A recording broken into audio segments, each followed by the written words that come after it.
பெண்களுக்காக அதிக சுதந்திரம் பெண்கள் அப்படி என்று சொல்லி முதலாவது சூழ்நிலையில் இந்த சமுதாயத்தில் அதிக சுதந்திரம் ஆண்களுக்கே பெண்களுக்கு பெண்களின் தரப்பாக பேச வந்திருக்கிறார் கோகிலா.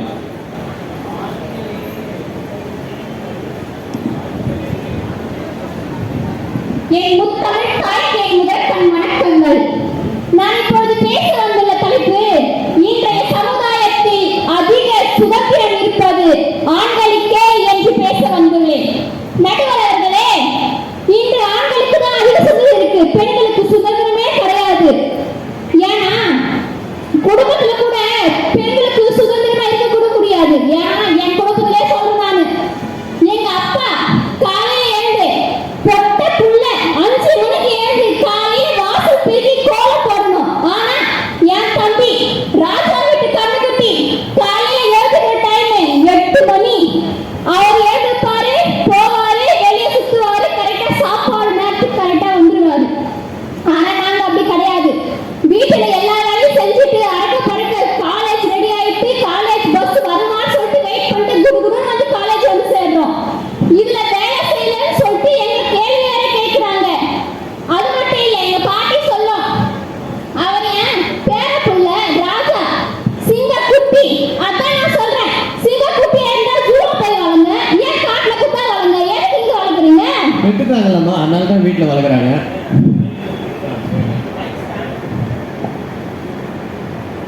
ஏன் அது மட்டும் இல்லங்க, திருமணத்துக்கு கூட பெண்களுக்கு சுதந்திரமே கிடையாது. 18 வயசு ஆனா போதும், 12 முடிச்சா போதும், பொட்ட புள்ள ஏங்க கடமை, நாங்க கல்யாணம் பண்ணி கொடுத்துருவோம். உங்க ஹஸ்பண்ட் கூட போய் உங்க ஹஸ்பண்ட் படிக்க வையி, நாங்க அதெல்லாம் பண்ண மாட்டோம்னு சொல்றாங்க ஒவ்வொரு குடும்பத்திலையும். நாங்க கேட்டோமா, நாங்க இப்ப கல்யாணம் கேட்டோமா, நாங்களும் அவங்கள மாதிரி தானே நல்லா படிச்சு அப்பா அம்மாக்கு சம்பாதிச்சு கொடுத்தா நாங்க கேட்கிறோம். கல்யாணத்துக்கு கேட்டோமா நாங்க? அது மட்டும் இல்லைங்க, பெண்கள் சுதந்திரம் என்பது செய்யக்கூடியதை நிறைவேற்றுவது மட்டுமல்ல, செய்யவிருப்பதை எல்லாம் செய்வது மட்டும் சுதந்திரம் அல்ல, செய்யக்கூடாததை செய்யாமல் இருப்பதும் சுதந்திரம் தான். அதை நீங்க தடை போட்டா எப்படி சுதந்திரமா இருக்க முடியும்? பெண்களுக்கு உண்மையான அன்பை விட சுதந்திரம் அதிக முக்கியம்.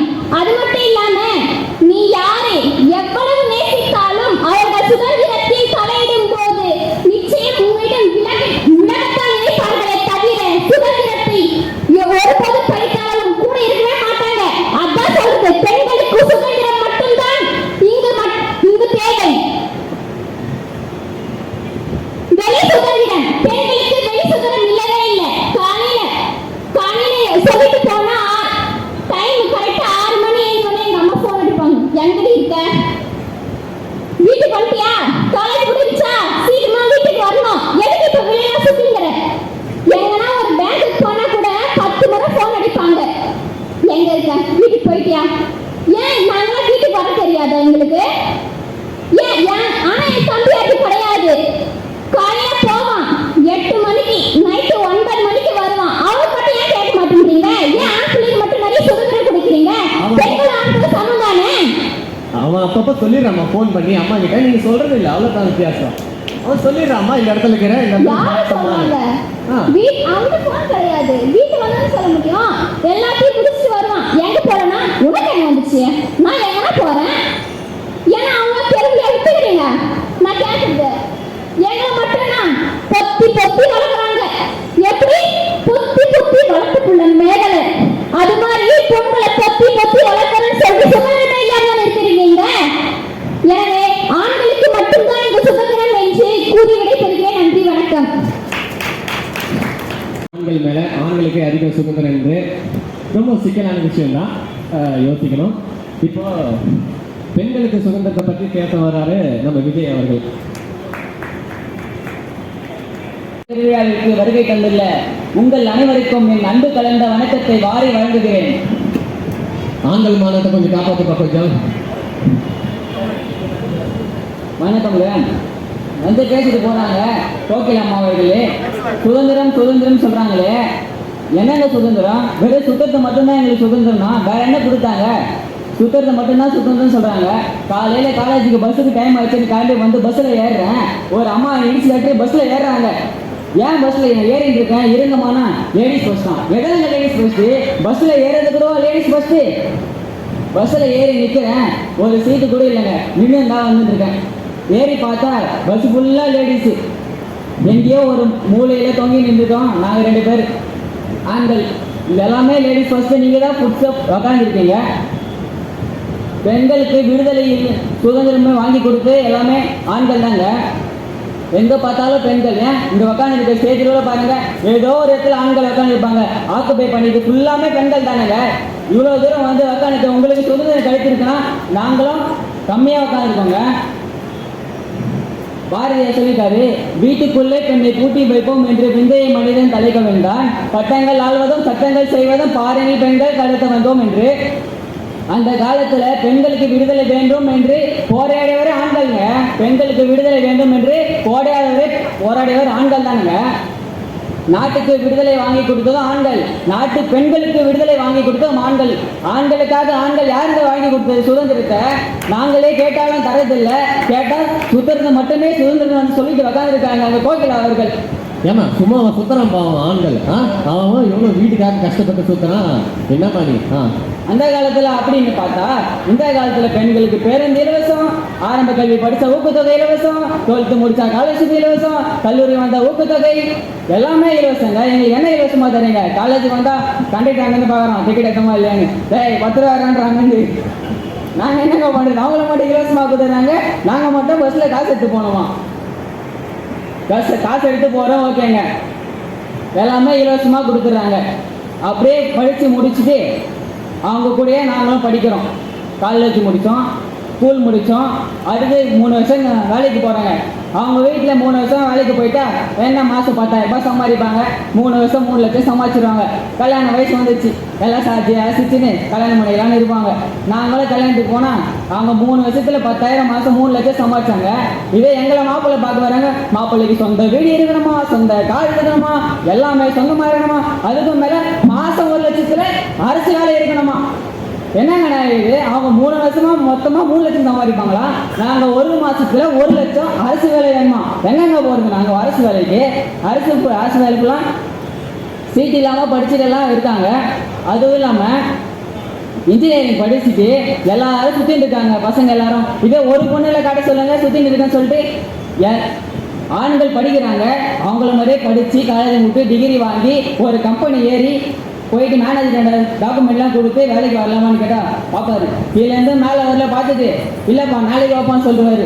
இதே பொண்ணுங்க படிச்சிருந்தா மட்டும் போஸ்ட்மான் வீடு தேடி வந்து, அம்மா இல்லை பாப்பாப்பா உங்களுக்கு வேலை கொடுத்துருக்காங்க வந்து ஜாயின் பண்ணுறேங்க, அவங்கள சுற்றின்னு போயிடுவாங்க. நாங்களும் அதே டிகிரி தானே படித்தோம், இன்ஜினியரிங் படித்து எத்தனை பாய்ஸ் சுற்றிட்டு இருக்காங்க. இதே ஒரு பொண்ணை காட்ட சொல்லுங்க பாருங்க சுற்றிட்டு இருக்கேன்னு, அவங்க எல்லாமே வேலையில் போயிடுவாங்க, எங்களுக்கு மட்டும் வேலை இல்லையா? இதுல எங்க நியாயம்? பெண்களுக்கு முன்னுரிமை கொடுக்குறாங்கப்பா. இதுல எல்லாத்துலயுமே பெண்கள் முன்முறை கொடுத்தா ஆண்கள் நாங்கள் எங்க தாங்க போறது? எங்கதான்ப்பா போவோம்? பாவம் வேலூர் பாட்டிக்கு வேற வந்துட்டோம். இதுல மகளிர் காவல் நிலையம் வேற. ஒரு காவல் நிலையம் இருந்தா போதாதா? அது என்ன மகளிருக்கு தனி காவல், மகளிர் காவல் நிலையம்? நாங்க என்னங்க பண்ண? ஆண்கள் காவல் நிலையம் ஒன்று இருக்கக்கூடாதா? போன வாரம் கூட ஒரு எங்க வீட்டு பக்கத்துல ஒரு அம்மா அவங்க புருஷன் குச்சி தூங்கிட்டு இருக்கான்னு சொல்லிட்டு அம்மைகளுக்கு தலைவர் கொடுத்தாங்க. நான் எங்க போய் கம்ப்ளைண்ட் பண்றது? ஆண்கள் காவல் நிலையம்னு சொல்லிட்டு நாவே கம்ப்ளைண்ட் பண்ணியிருக்கோம். நாங்கள் நார்மலாக காவல் நிலையத்துக்கு போனால் அவங்களுக்கே பெண்களுக்கு சப்போர்ட் பண்ணி நீ போயிட்டு ஒரு அரசாணி இருந்தாங்க. இதே ஆண் வந்து ஒரு பெண்ணை கொண்டிருந்தாலும் இல்லை ஏதோ வழிபடி ஏதோ பண்ணியிருந்தாலும் தமிழ்நாடே தீபத்து எரியும்.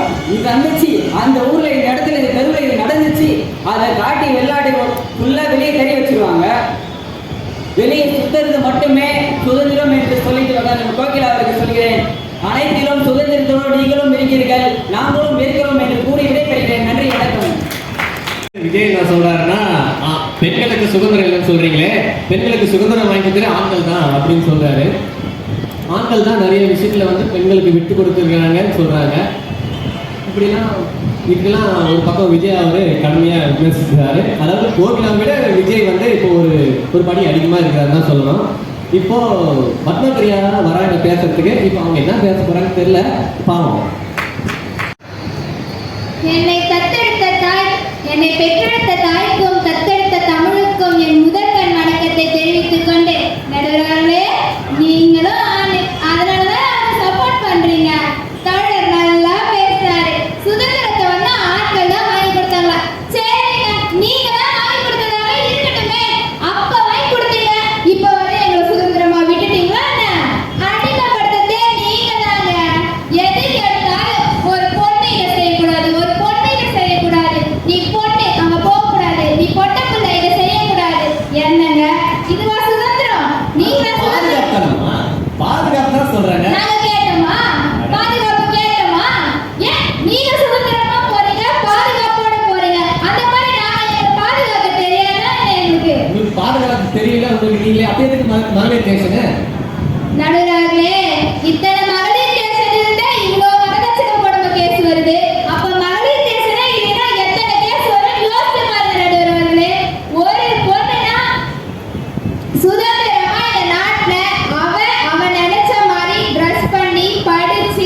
பேருந்து? எனக்கு வேணும் நடுவர்களே.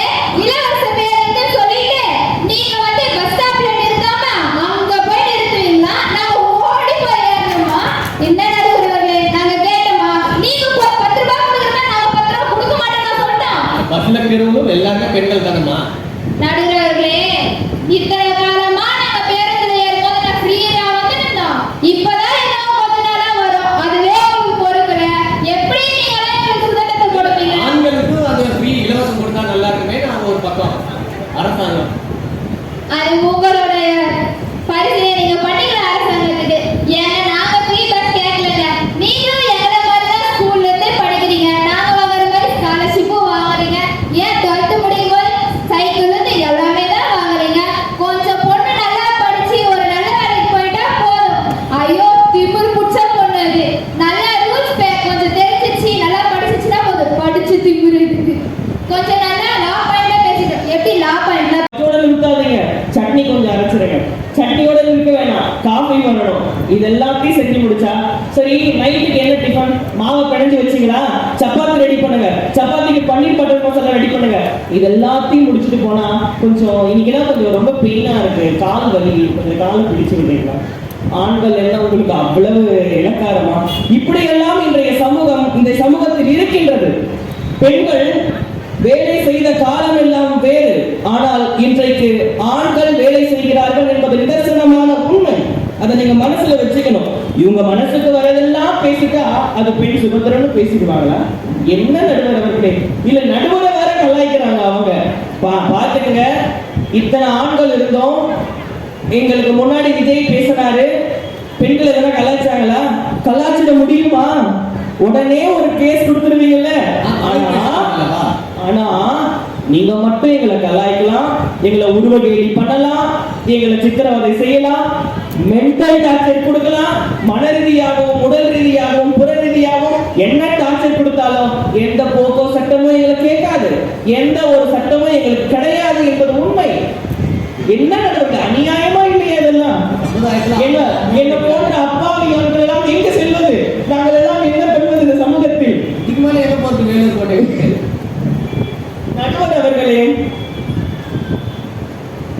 நடுவர் அவர்களே, இவர்கள் பேசுவதை எல்லாம் கேட்டால் எனக்கு பாரதி சொன்ன ஒரு செய்தி ஞாபகம் வருது.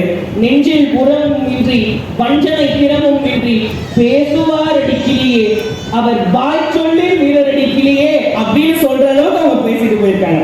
நிறைய கேள்விகளை சொன்னாங்க. எல்லாத்தையும் நான் காலம் கருதி சுருக்கி நான் உங்களுக்கு சொல்றேன். ஒண்ணுமில்ல, அவங்க சொல்றாங்க பெண்களுக்கு வந்து சீக்கிரத்துல கல்யாணம் பண்ணி வச்சிடறாங்கன்னு சொல்றாங்க, வரதட்சணை கொடுமைன்னு சொல்றாங்க. சரி, நீங்க வரதட்சணை கொடுமை பண்றீங்க, கொடுமை பண்றோம் ஆண்கள் சொல்றீங்க. நீங்க என்ன கொடுமை பண்றீங்க தெரியுமா? சரி, பையனுக்கு என்ன வயசு? 25. சொந்தமா வீடு இருக்கா? இருக்கு.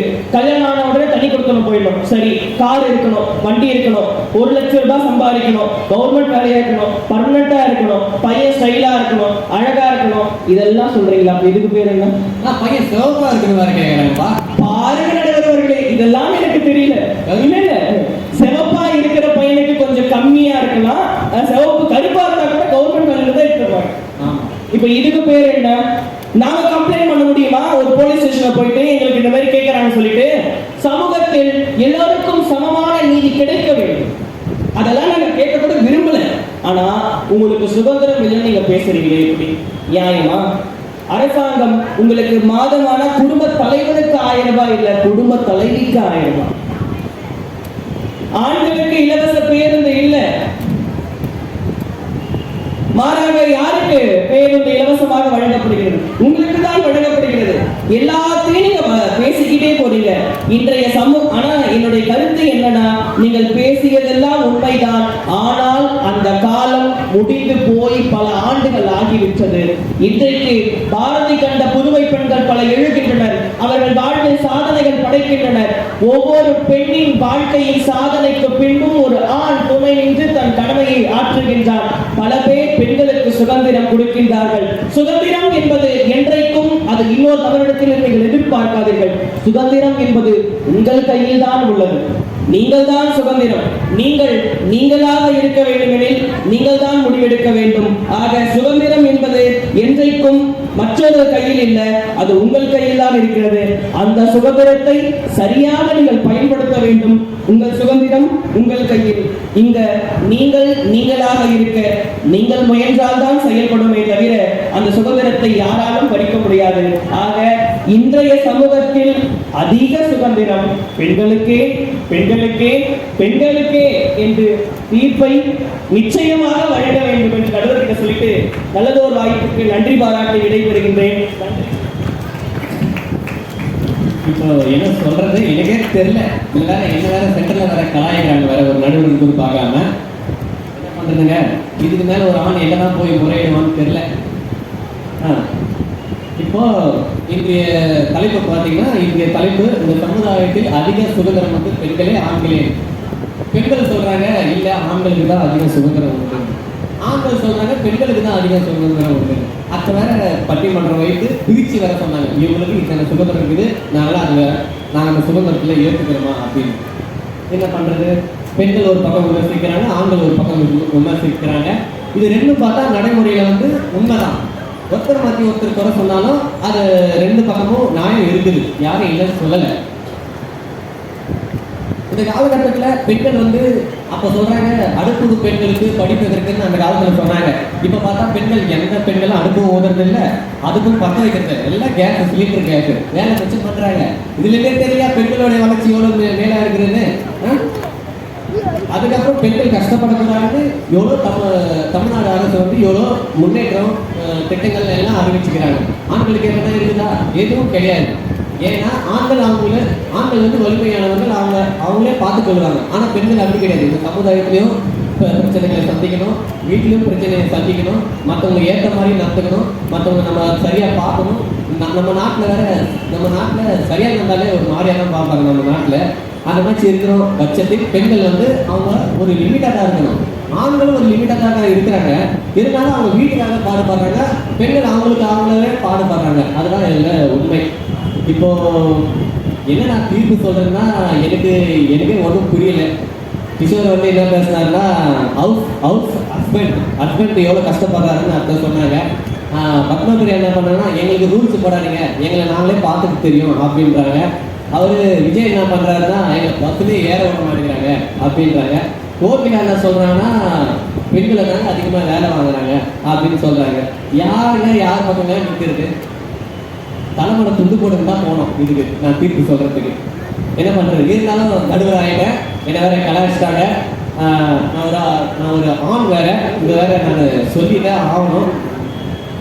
ரெண்டு பக்கமும் பார்க்குறப்போ யாரு அதிகமாக சுதந்திரம் இருக்கிறாங்கன்னு பார்த்தோன்னா ஆண்கள் தான் அதிகமாக சுதந்திரமாக இருக்கிறாங்க. ஏன்னா பெண்களால் ஒரு லிமிட்டாக நடத்த முடியும் இந்த சமுதாயத்தில். ஆனால் ஆண்கள் வந்து அப்படி கிடையாது. இந்த சமுதாயத்தில் யார் என்ன பேசினாலும் ஆண்கள் அதை கண்டுக்க மாட்டாங்க. அவங்க வேலையை வந்து போயிடுவாங்க. ஆனால் பெண்கள் வந்து யாராவது ஒருத்தர் குறை சொல்லிட்டாங்கன்னா அது அவங்க வீட்டுக்கு தெரிஞ்சிச்சுன்னா அவ்வளோதான், அவங்க அதோட லாக் பண்ணுறாங்க அவங்க வீட்டில். அடுத்தது அடுத்த ஸ்டேஜ் கல்யாணம் தான். இதை வச்சு பெண்கள் வந்து பல துயரங்கள் படுறாங்க. ஆனால் ஆண்கள் வந்து அப்படி கிடையாது. அவங்க வீட்டில் வந்து அவங்க இஷ்டப்படி அவங்க விடுவாங்க. இருந்தாலும் ஒரு லிமிட், நம்ம பையன் தப்பு செய்ய மாட்டான் அப்படின்னு அந்த ஒரு தைரியத்தில் அவங்க வெளியே விடுறாங்க. அதனால இந்த சமுதாயத்தில் அதிக சுதந்திரம் வந்து ஆண்களுக்கே என்று நான் இந்த நடுவராகிய நான் தீர்ப்பு அளிக்கிறேன். இந்த தீர்ப்பு வந்து பெண்கள் என்ன கலாச்சாரம்னு சொல்லிட்டுலாம் நான் கொடுக்கல. மனசாட்சிப்படியும் உண்மைப்படியும் எங்கள் வீட்லேயும் ஒரு பெண்கள் இருக்கிறாங்க. அவங்க டெய்லியும் இந்த சமுதாயத்தில் நடக்கிற கஷ்டங்கள், துன்பங்கள், இன்பங்கள் எல்லாத்தையும் பார்த்து தான் நான் இந்த தீர்ப்பை வழங்குகிறேன். இந்த பட்டிமன்றத்தில் எனக்கு வாய்ப்பு கொடுத்த தமிழ்நாடு அரசுக்கும் நன்றி, முதல்வருக்கும் நன்றி. இத்துடன் இந்த பட்டிமன்றம் நிறைவு செய்யப்படுகிறது.